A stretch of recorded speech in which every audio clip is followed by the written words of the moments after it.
Hey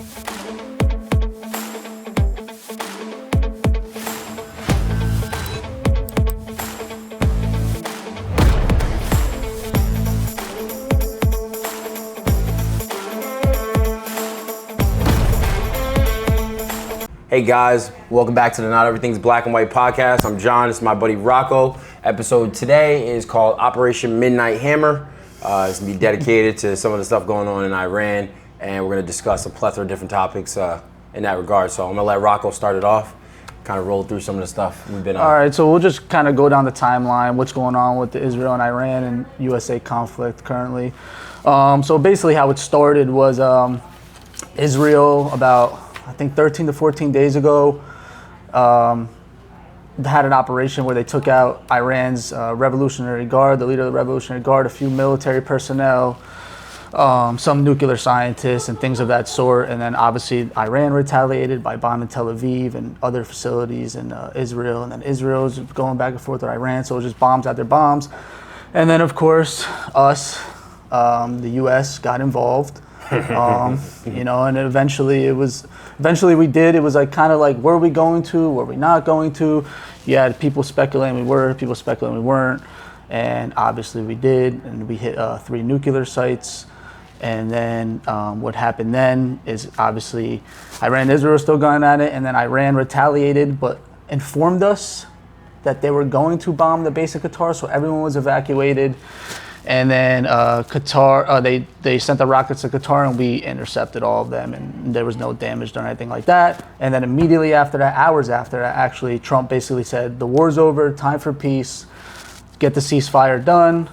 Got the ceasefire. Qatar actually helped with the ceasefire, spoke to Iran on behalf of us. And then obviously we spoke to Bibi Netanyahu, Israel's prime minister. And then after that,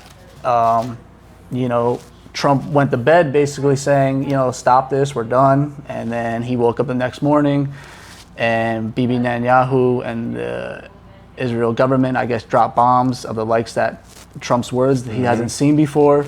And then Iran retaliated with like 1 rocket, and then it was just whole back and forth. But as for now, right now, currently, there's peace. Nobody's bombing anyone currently. So that's a good sign. Hopefully that's going to continue, because that's obviously what we want. We don't want this to go into a regime change war, which is what it looked like it was heading to, which I was worried about. And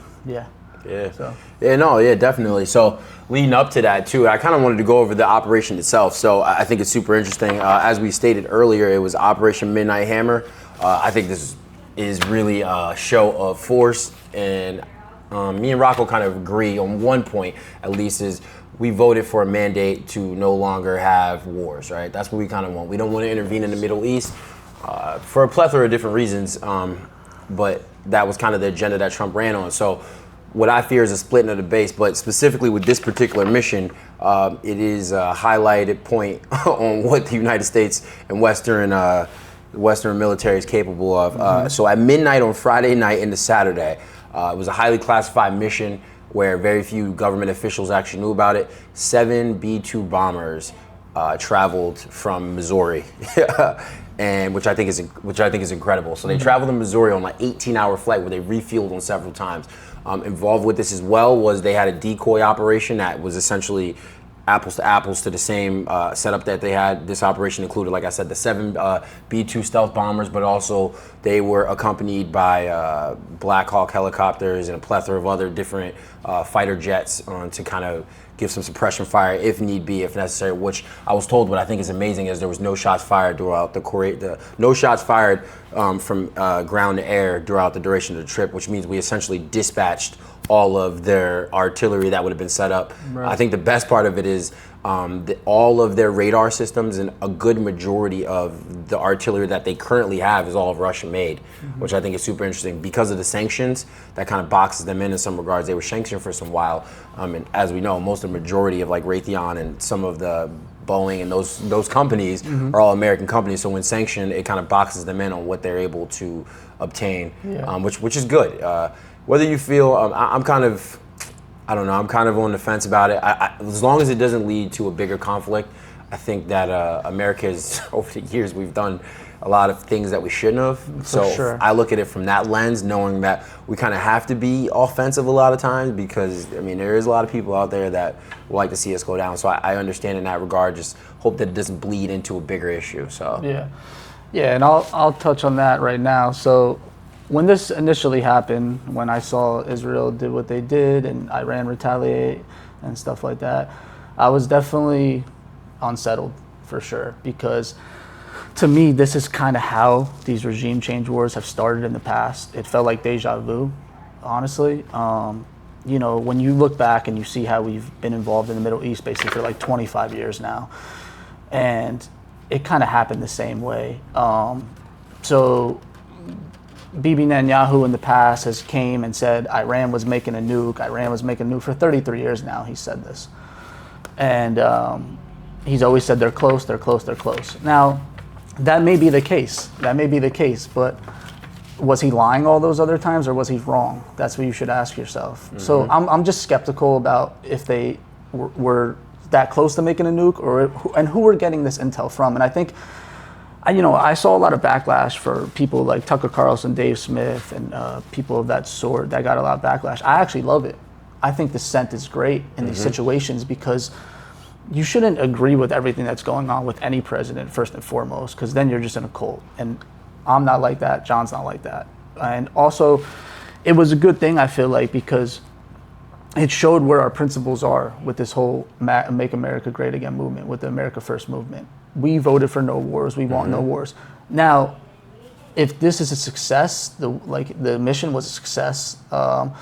We hit the nuclear sites, and if it leads to peace, then it's one of the greatest accomplishments militarily and as a president has ever done, honestly. I mean, how many times have we seen this go way past the point, and then all of a sudden we're walked into a war, and then we're there for 20 years, we're spending $10 trillion like we did in the Middle East. $10 trillion, we lost 7,000 troops, 7,000 to 10,000, 50,000 wounded, many with PTSD, many with high divorce rates. Like, we don't want that anymore.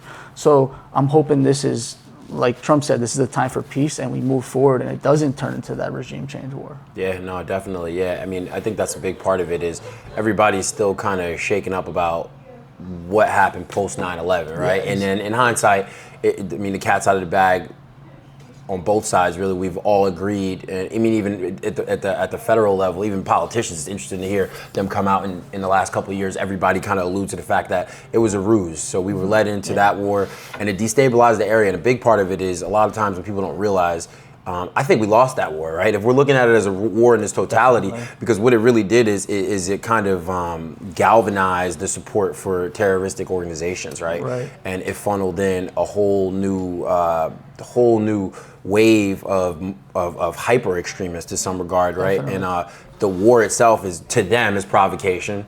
The Death to America thing, I saw Candace Owens had a take, and it's probably kind of I don't know, not a take that everybody else will kind of agree with to some regard, but she makes a valid point. If you're hearing them say Death to America, not that I think that sentiment is a good thing, but I mean, when you've been over there intervening in the Middle East, there's generations now, right? We can say that there's multiple generations of children that grew up in war-torn countries where they see the United States come in and kind of do what the United States does when they come in and attempt to topple regimes and have regime changes. So there's a lot of carnage and baggage that come along with that. So I think that's a big part of it.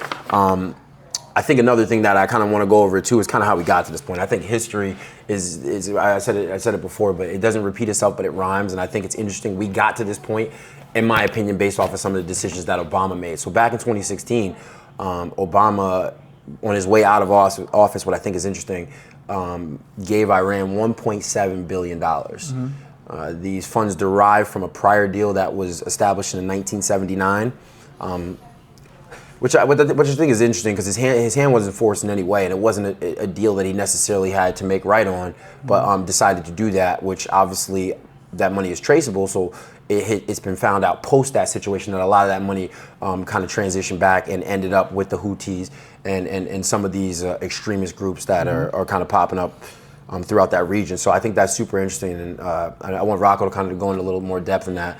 He's like my specialist when it comes to some of the stuff that goes in the Middle East. Yeah.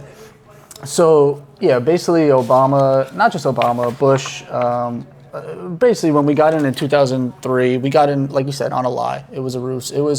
They told us there was weapons of mass destruction. There wasn't. Everybody knows that now. This is confirmed. It was a lie. They lied us into a war. And this isn't the first time this happened. If you look back at past wars, Vietnam we got lied into that war. The Gulf of Tonkin was a fake false flag attack.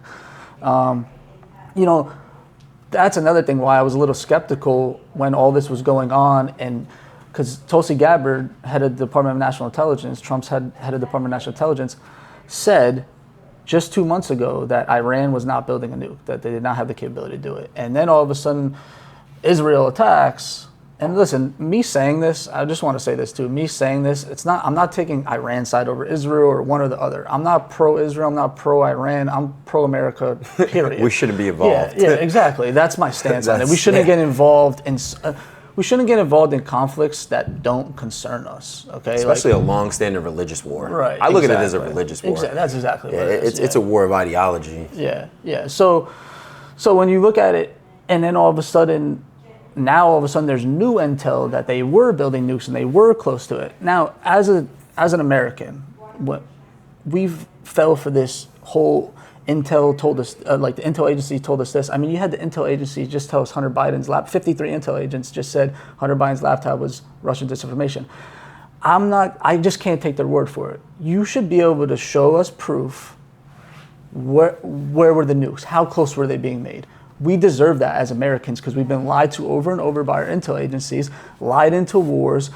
Like I told you, trillions of dollars, our best and bravest men gone, lost over these type of wars. So we need to see, I want to see the intel if they actually had nukes. Because if they didn't, and we got involved on just the behalf of Israel because they took out one of the lead negotiators Trump was negotiating with, by the way, for the nuclear deal prior to us even bombing the sites. Mm-hmm. So if we got into it just because of that, that's an issue to me, and it's like I said, it's upsetting to me, and it could lead to escalation. Like he said, it leads, when you keep bombing these countries, it leads to a radicalization of those people. Precisely. Yeah, and that's a big part of it, right? Like it's we've completely decimated the areas in some regards, and it's going to create a generation of people who have agendas, and that's what you have to anticipate, and that's why it's almost like the perspective of America First is the best way moving forward, in my opinion. And I think it's tough when we are allied with people that have different motives. And I think a big part of it is what went on in Gaza, to me, is kind of a timeline. And with Netanyahu, the fact that he is going to be subjected, I think, to some sort of accountability at some time. And I feel like he knows that. And this is part of his political aspirations. He's something he's been talking about since, when did he sit down in front of Congress? What was that, back in... It was several times, but I know during the Bush administration he did, and that's what led us into been there. He's there all the Iraq. time. Yeah, but even back to the 90s. Well, 2000. Well, like I said, he's been saying for 33 years that Iran. I didn't mean to interrupt you, but he's been saying for 33 years that Iran is going to is close to a nuke. 33 years. So since 1995, whatever the math, it's like 1992. Right. So that's what I'm saying. When we need the intel, he might be right this time, but was he right or was he wrong or was he lying all those other? He wasn't right all those other times. Was he wrong or was he lying? That's what you go on and ask yourself. And he spoke on Gaza. I feel like, and even Trump, you saw Trump cursed the other day. He's fed up. He's fed up that they bombed when they weren't supposed to bomb. They should have listened to the ceasefire. He was fed up.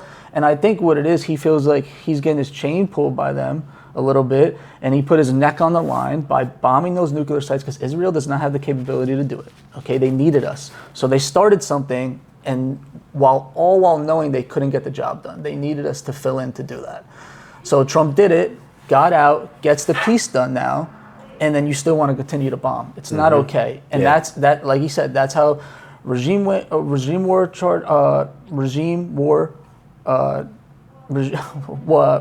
changes start, right? And also how people get radicalized. Yeah, exactly. Especially on the backs of that. And I think a big part of it, what really bothers me is I understand Israel is our ally in some regard in the intelligence facet of it.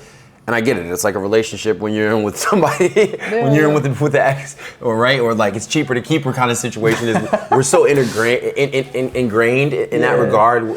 So I understand that. But I mean, for me, is a big part of it is I like to put a little special sauce on this. So like, come here, let me tell you a secret. Jeffrey Epstein was a Mossad agent, right? So what comes along with that is there's a lot of blackmail out there. Yeah. And for me, the undertone of it is I know a big part of it is I get it. The information like that, if it got out, would topple governments, right? If you found out their closest, one of your politicians or multiple politicians in multiple countries are essentially pedophiles. Yes. There could be some huge ramifications from that. So I have a problem with it, right? Because that's the undertone. Right. It's to the point where that's no longer a conspiracy. Dan Bongino, right? There's people who transition from podcasts and being figures on TV, and now they're actually within the government, right? And this is takes from them who are connected with the intelligence agency. So a big part of it is because I feel like we've essentially been blackmailed into this relationship. Yes. It's a bad relationship that we can't get out of. Yes. And that's a big problem that I have with it. Now, me and Rocco differ a little bit. I think Iran and strikes like that will be necessary at times. Rocco's like a total non-interventionalist, which is good. We have different opinions on that. But I think one of the things that we'll keep a close eye on is how this affects Trump moving forward. I think this will definitely splinter his base in some regard. And as long as we can avoid Israel from getting us any further in this conflict, I think things go well with the mandates that he have planned. But it is a big concern of mine that we get pulled into this conflict. And I think it'll derail the majority of the plans that he has. As you can imagine, in times of war, a lot of the motive changes, and I think Congress and their agenda and the budget and many of the things that Doge was able to accomplish will get undone when we have to shift the focus to the defense budget. Exactly. So, and also the risk of potential terroristic attacks on American soil, right? Loss of life. Like the continuation of retaliation. Right. You got to look at it from that regard. Yeah. You got to view it as being a realist, right? If you go to a country and you bomb them to smithereens, there's going to be some sort of retaliation from that. So that puts American lives at risk in the region. Yeah. That's one of the things that I'm surprised that they've been so cavalier about. Is it really puts any American in that area at risk. Yeah. And it seems unnecessary when this wasn't the original agenda. So. Right. There's one other thing I want to go over too. It's when we talked about kind of going back and rewinding some of this and how these things start and how do we get here. It kind of sucks for Trump. He's in this spot and he was really good at making sure to sanction. He had over 1,000 sanctions actually on Iran. Those sanctions were undone by Joe Biden back in, I believe it was 2022, 2023. Back in 2022 actually, Joe Biden undid. And what comes with that, right? So when people hear sanctions being put on, I'll speak from a financial perspective. There's certain countries where we can't do business with. We can't send wires, me being in the banking industry. So that pretty much freezes their assets. So sanctions have a plethora of different things of where they can purchase, and there's a lot of granular things that come along with it. But the main part of it, it froze all Iran's assets that were housed out of U.S. banks. So that was over $300 billion. So essentially, that money was released back in 2020 or 2022 when Joe Biden released the sanctions, which now we're seeing directly funded some of the things that Hezbollah and the regimes and the Houthis have been doing in the area, which I think is like, I don't know how people reason with that. Left, right, in between, however you feel. I don't know how there could be a side that supported that. Essentially, by releasing those funds, you were funding terrorism on top of the fact that the billions of dollars of equipment that were left there. So essentially, some of the equipment that we using against us were things that we provided, which I think is an interesting point to be made. So, yeah, I mean, I agree with everything you said pretty much, but that was a mouthful. So yeah, at first, it's not that I really don't like Joe Biden. Sorry. It's not that I'm an isolationist. I'm not. What it is what is the benefit to America? What is the benefit in the long run? So we didn't benefit from any war in the Middle East. They could spin it. They could try anything they want. And not only did we not benefit, nobody in the Middle East did. Look at Libya. We invaded Libya with Obama. Gaddafi literally got sodomized by his own people. Gaddafi, you know what they're doing in Libya right now? They do active slave trading. Yeah. They're ran by rebel groups. Okay? Yemen's a disaster. They got no leader. They're ran by rebel groups. Sudan, Somalia, all these places, by the way, Obama invaded. None of these wars in the Middle East are good for the Middle East, and it radicalizes them, and it's not good for us. It puts us at risk. It hurts our money, okay? And I would be for something that benefits America for interest. For example, when Trump talks about Greenland, I'm not for going there militarily. I'm definitely for striking a deal because that opens up seaports we can use for trading. It's a national security risk too. It would be fantastic for us. Even when he talks about Canada, I know everyone laughs about it. When he was calling Trudeau, Governor Trudeau in the 51st state. Listen, if Canada removed their border and we became one economy, we would have the resources of no end. We're already the largest economy. We would be times 10. China, Russia would never catch up to us, whatever they do. It would be a beautiful thing. I'm for stuff like that, but not militarily if we don't need to. I'm all for us defending ourselves. Someone attacks us, I think we should attack them. But Iran didn't attack us. I mean, you could say, yeah, they killed soldiers in the past. We had soldiers there, and you know what I mean? They funded proxies, like he was saying. I feel like it was a posture. Yeah. It was just a posture to return fire for their people. They're a regime that has to... They have to respond, you know? And the funny thing is about when he was talking about the Houthis and we talk about Taliban, ISIS, I know a lot of people can't accept this fact, but we funded ISIS, we funded the Taliban, we funded Al-Qaeda with our own taxpayer money. So then to sit back and say, oh, well, Iran funded ISIS to kill us. Well, we also funded ISIS to kill other terrorist groups. Like we have done that. We destabilized that region and we get a lot of backlash for us, unfortunately. And another thing I wanted to say too is when Israel bombed Iran, what bothered me is I went on Twitter or X, whatever, and I saw maybe 200 Congress people with the same exact scripted message. I stand with Israel, pray for Israel, I stand with Israel. That's fine. You can have that opinion. All it proves to me is that AIPAC's giving you money and gave you a script to read, to be honest with you. But why didn't they say pray for Americans? Pray that America doesn't get involved in this war.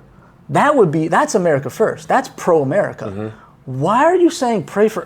It's honestly mind-boggling to me, and it's troubling to me because it makes, like he was saying about the blackmail situation, just makes me feel uneasy. And the sad part is it can be very easily explained because those are their donors, right? That's where the money's coming from. And of course you're gonna have a problem with that when they lead with that message, and that's who's funding them.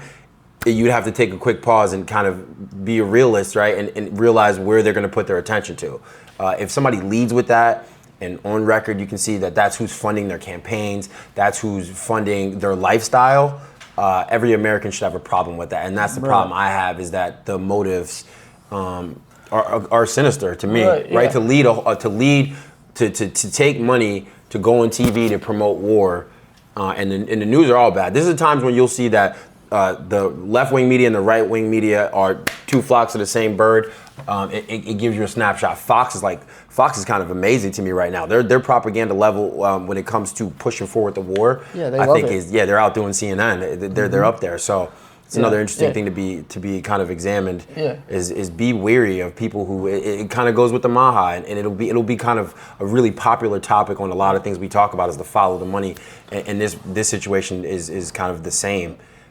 These people have stocks, investments, and bonds, and I could tell you from firsthand account. I follow these trades, so they are heavily vested in the timing, right? When you see them move their money, and then all of a sudden 3 months later, then we're in a position of war, and they're buying stocks of Raytheon, and they're buying all of these different stocks for defense contracts. To me, it makes the situation a lot more sinister, especially when the average American is donating their tax dollars, but also donating, especially on the Democratic side, their supporters. That's one thing you got to give them. Is I was just coming back from down to DC's, and some of these fundraising events that they have, it's incredible the amount of money that they're able to sequester up from people under the false pretenses of that they are in Washington, right, or in the capital of whatever particular state you're in, or even in the county office, and that they have your best interests in heart, when really they're funneling money and utilizing you as a platform to either project their careers or push forward agendas for other countries. So it's something that we'll continue to draw light on. And another thing that I want to say this too. The reason why it worried me when it happened, and my prediction is that we are going to get peace, and Trump did probably do the right thing, and he hopefully the ceasefire holds, and we get an economic deal with Iran, Israel, and we tie all the Middle East, and we get prosperity over there finally. I mean, those people deserve it too. I mean, Saudi, Qatar, UAE, like all them, they've been flourishing, and hey, they didn't get a regime change. They did it on their own. They didn't need neocons to go in there and push for new leaders. They did it on their own, and now look at them. They're almost They're starting to become Western societies, right? Yeah. So, what bothers me about what worried me was that Trump was getting walked into this not by like his own liking. He was getting walked into it by the intel agencies, and they were getting a hold of him, not like in like a blackmail way, but just giving him intel, and he was trusting it, and it worried me because. Like he said, when you get involved in these foreign wars, it completely derails your domestic agenda. And the domestic agenda is the most important thing to make America great again. It's not, and the foreign part of it was the whole plot. Yeah, and the foreign part was no new wars. So he has to stick to that. And then if you do no new wars, we could finally focus on Americans. We need that. Americans are struggling. We have. Inflation. We need to rework the trade deals. We need the deportations of illegals and criminal illegals, and we need all of these things. We need lower taxes. We need the tax cuts. We need businesses to come to America. And Trump is getting those things done. But if we got into a new war, those things are all gone, guys. We need all the resources we could get right now to focus on America. We need it. If we do not get it now, we're never going to get it.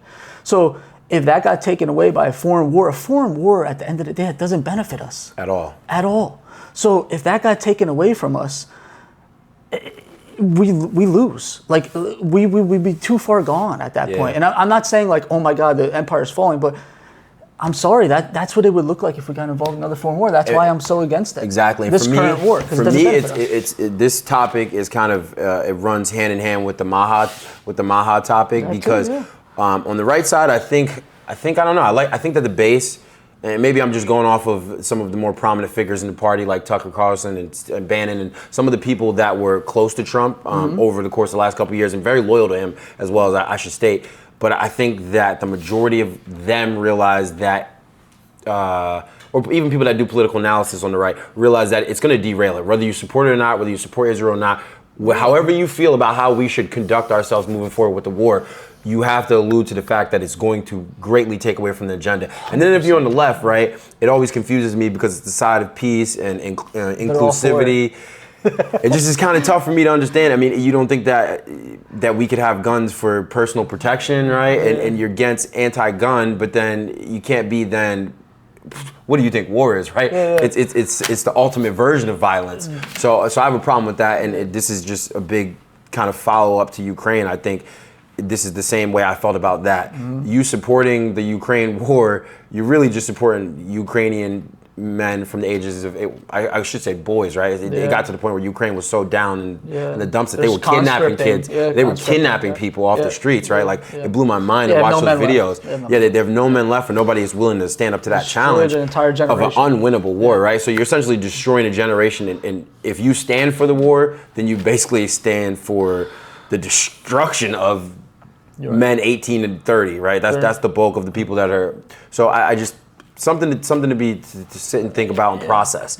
When you get so caught up in political ideology, sometimes you got to zoom out and kind of think about what the ramifications for these things are. So a war in the Middle East is the same as the war between Ukraine and Russia.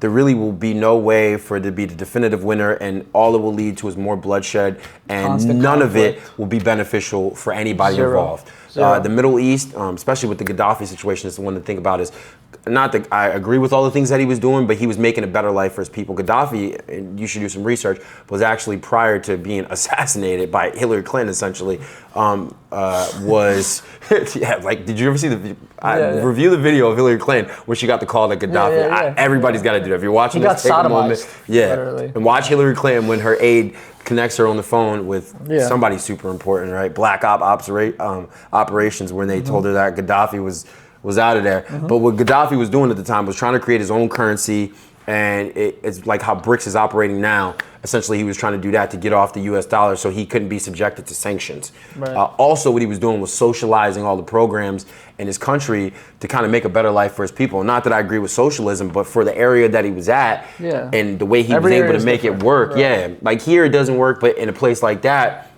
it has a little more value to it. In a third world country. So it's just interesting that we topple these regimes and the people that come in make life more difficult. Like even when it's like, I think about Iran, I want you to take a moment and do a little research super quick. It take you a quick second. Look at Iran in the 70s and early 80s. Just Google Iran and see it looked like an American town. Like they operated the same where women had freedom.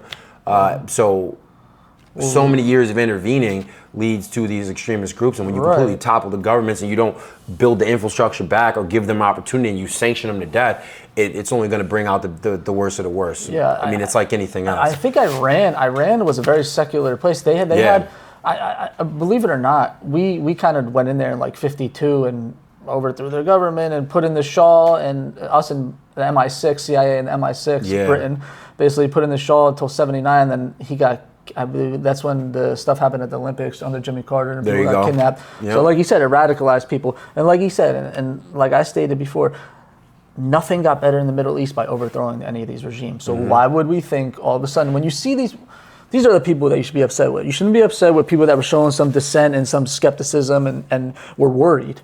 Those are the people that are honestly on the right side. The people that are on the wrong side are the people that push for regime change at all, and for us to get involved with it.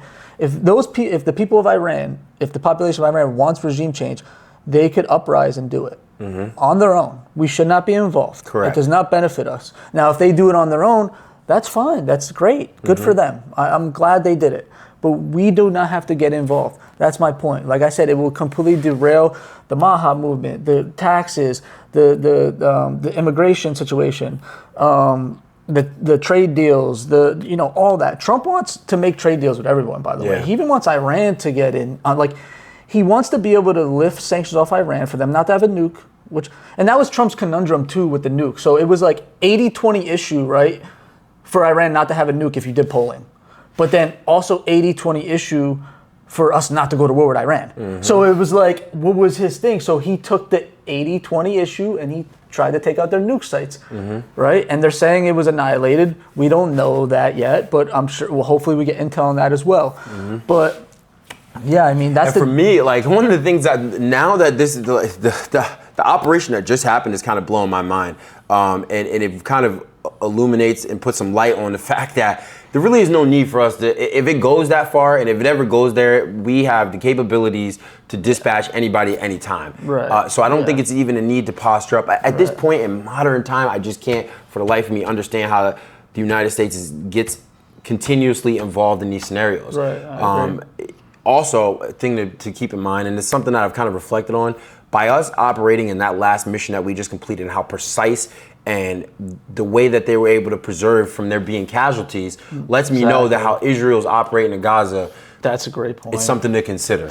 That's a great point. The fact that the per capita on their kill total, right? There's 10 children and women and civilians for every terrorist that's actually, you know what I mean? Every Houthi or that's actually being, so those are terrible numbers. Right. You're doing a 10-to-1 ratio of civilians. Right. And then we've seen that they can operate. Now we know that plane came from the middle of the country in the deep of the night and was undetected and was able to drop a bomb that went multiple layers deep into the earth to explode a fortified uranium production center. Let that click in. That's insane to me, an 18-hour flight. So that lets me know that we have the precise artillery to be able to complete those missions, and in turn, that's not happening. So it's another thing. I mean, I wanted to kind of close out with that because I thought that was something that's just kind of been on my mind lately when it comes to these topics of how it's conducted and the amount of casualties, right? Like, and anybody who supports it always blows my mind. Like, send your children. When to see you send your children, or you suit up. If there was something that I felt that strongly about, I would go do it myself. Send your kids. Don't send our bravest men and women to die for a war that doesn't benefit America. Exactly, and the ones that come back,